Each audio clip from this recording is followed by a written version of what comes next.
Base sa narinig ko sa mga bandido, napas lang ko doon sa ilog mga tal. Pupunta daw sila sa abandonadong kampo.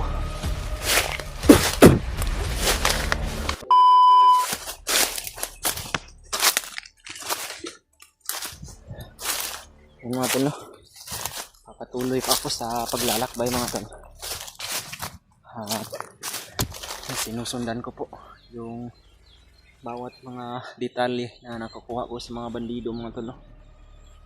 Dahil para maabutan ko o makita ko si Kuya Bads, dahil hindi po talaga kalayuan mga tol.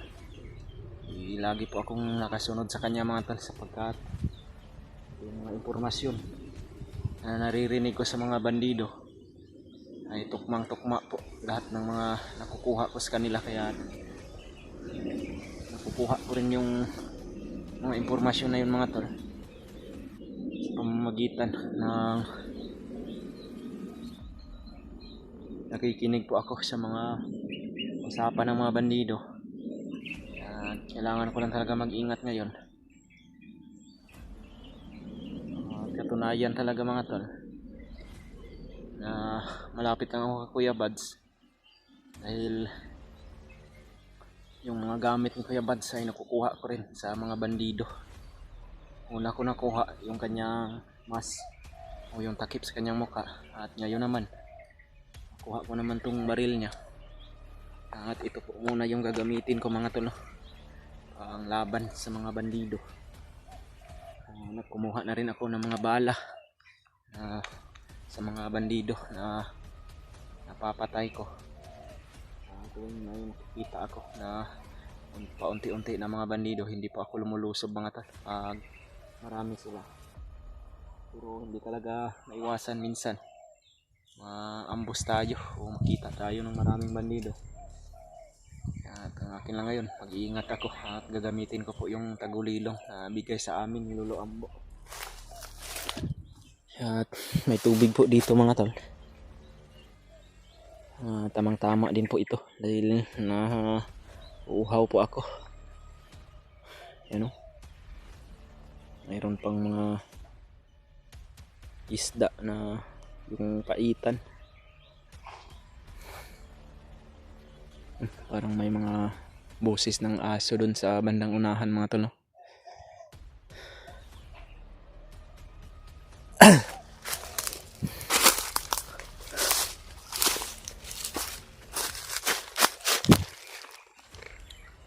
Yan, mayroong tubig dito mga tol. Tamang tama to dahil nauuhaw po ako.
Karami pa naman ng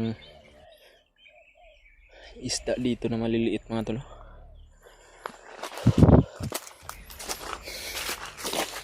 Hanggang sa ngayon mga tol, wala pa rin tayong kasama dahil hindi pa rin natin nakikita yung mga kasama natin. Si Edward, si Bradley. Pero hindi ko po alam mga tol kung andito ba sila sa area na ito, sapagkat isa lang din kami ng punteriya ngayon. Hinahanap din nila si Kuya Bads at ganoon din po yung sa akin. At hindi po siguro kuan mga tol, magkaiba yung area namin dahil sila rin po gaya na rin po ng ginagawa ko. Lagi rin po akong kumukuha ng mga impormasyon gamit ko po yung mga pananalita na maririnig ko po sa mga bandido. Yung mga pananalita nila na maririnig ko, yun po yung sinusundan ko palagi. At nililikom ko po yung mga impormasyon na maririnig ko sa kanila mga tol. Kaya napunta po ako sa area na ito.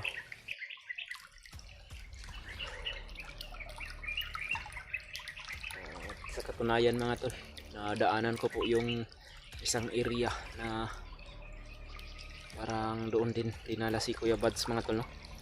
Dahil mayroon po kasi doong yung may mga suka ng dugo mga tol, at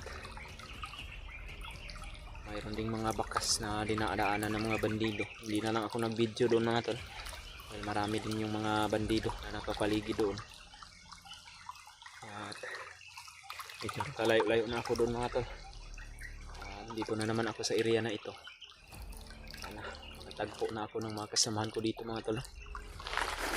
Ayan sila Brad Dreamart, sila Julius at si Julio ay parang andito rin sa bundok. Wala pa akong balita na bumaba sila. Hanggang sa ngayon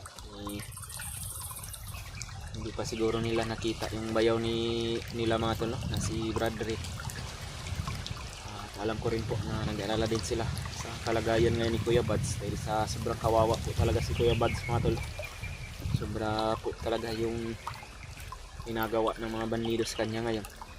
Bugbog sarado po talaga siya. At sana po mga tol, tulungan po natin si Kuya Buds na ipagdasal mga tol, no? Na sana walang mangyaring masama sa kanya at kakayanin niya po yung mga nangyayari sa kanya ngayon. Dahil yan din po kasi yung sinabi sa amin ni Lolo Ambo mga tol, na may isang problema na darating sa amin.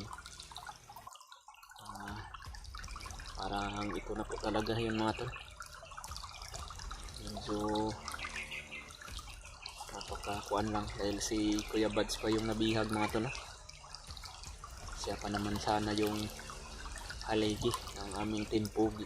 Siya po yung napakalaki ng experience sa pagkipaglaban at sa pagligtas ng mga bihag.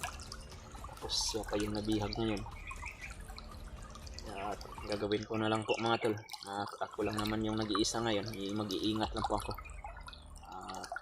Handa po akong gawin ang lahat, matulungan ko lang si Kuya Buds dahil sa napakalaki rin na utang na tinatanaw ko sa kanya mga tol. Bago po yung buhay ko dahil sa kanya. Natulungan po yung anak ko, yung asawa ko, yung iba kong kasamahan dahil sa kanya. Kaya hindi po kami pwedeng uuwi ng bundok na hindi namin kasama si Kuya Buds. Kaya gagawin po namin ang lahat mga tol. Parang may mga bandido papunta dito mga tol.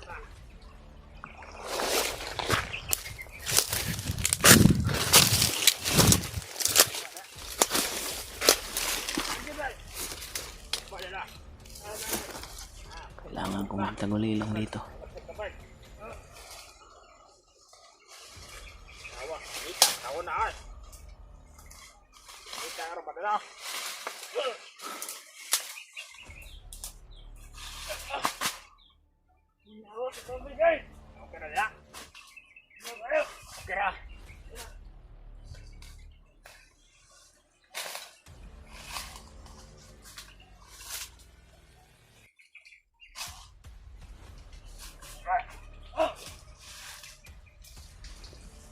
Sa banda na kampuran. Ngayon sila banda na mo ang lan. Ano yung hantar? Ano ba? Pagi dia berapa? Nampak kok.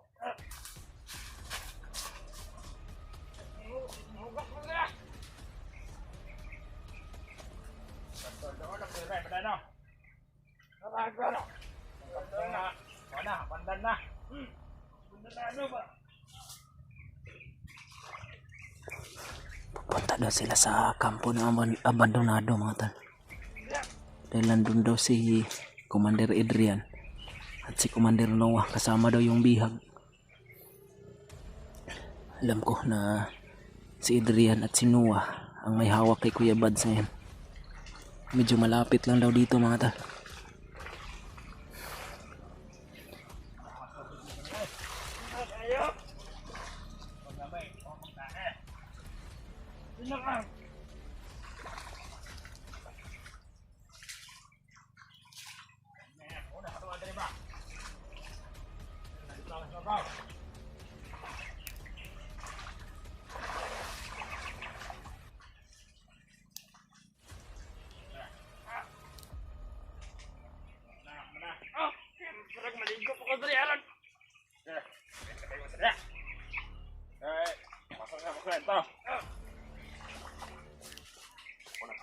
Ito ba? Ito ba na? Ano tayo ha? At paglangan dia. Malis na yung isa mga tol. Magbigay ka. Balik. Ikaw na.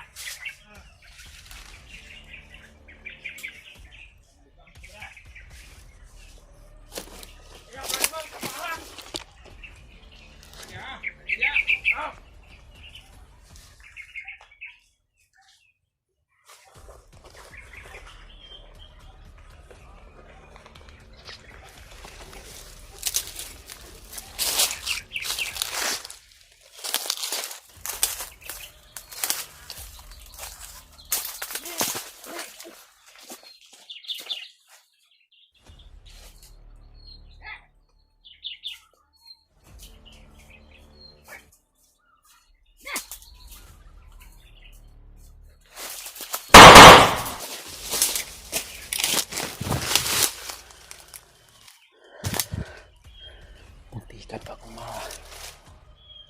baril ng isa na ito mga tol.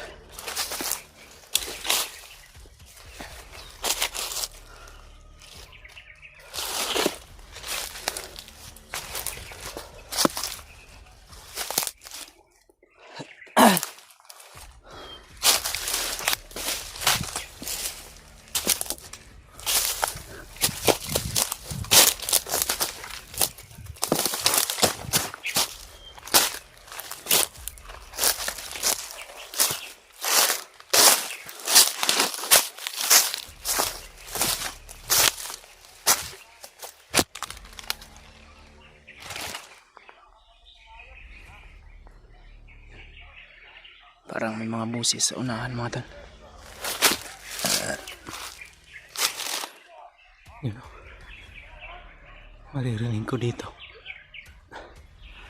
Parang may mga busis sa unahan mga tol.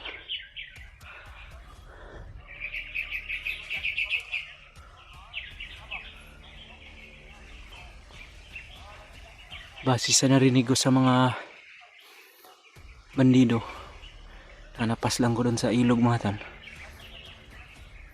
Pupunta daw sila sa abandonadong kampo. Medyo malapit lang daw dito mga tol. Doon daw dinala si Kuya Buds mga tol, no? Ay wala po naman talaga silang ibang bihag ngayon. Nadala ni Adrian at ni Noah, kundi si Kuya Buds lang. Andun daw sa abandonadong kampo ni Commander Bagnot. Kaya mayroon pong mga sigawan doon sa unahan mga tol. Mayroong mga bandido. Parang medyo marami sila mga tol. Hindi ko po alam kung nandyan ba yung sinasabi nilang kampo na abandonado. Pero medyo malapit daw dito mga tol.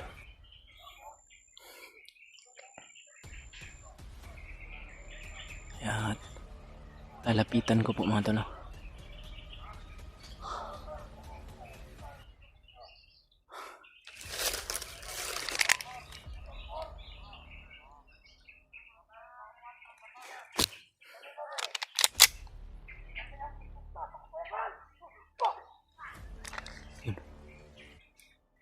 Parang may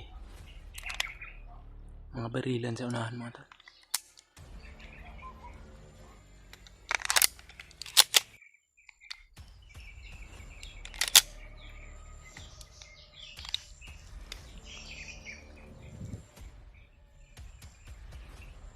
Ayun. Iikot pa ako mga tol.